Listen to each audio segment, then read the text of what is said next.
नमस्कार प्रणाम दोस्तों, मैं आपकी किरण भोजपुरी नाच गीत सुनाने जा रही हूँ। आप लोग खूब ढेर से प्यार दुलार दीजिएगा। मेरे चैनल को ज़्यादा से ज़्यादा सपोर्ट करिएगा। कमेंट बॉक्स में ज़रूर बताइएगा मेरा गाना कैसा लगा। आजमगढ़ में लागल बाजार हो, पिया हमके घुमाई दा। आजमगढ़ में लागल बाजार हो, पिया हमके घुमाई दा। ओही रे बजरिया में टिकवा बिचाला, टिकवा बिचाला हो, नथिया बिचाला। नथिया में पतिया लहरदार हो, नथिया में पतिया लहरदार हो, पिया हमके पहिनाय दा।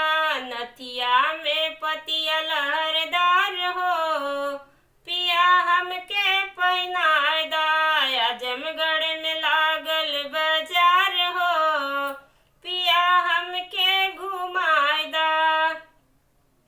ओही रे बजरिया में चूड़िया बिचाले, ओही रे बजरिया में कंगना बिचाला।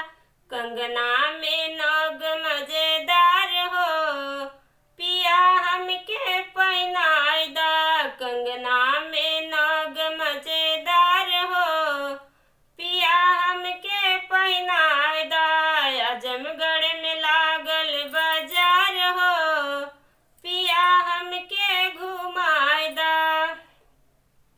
ओही रे बजरिया में पायल बिचाला, ओही रे बजरिया में पायल बिचाला। पायल में पैजन में घुंघरू लहरदार हो, पैजन में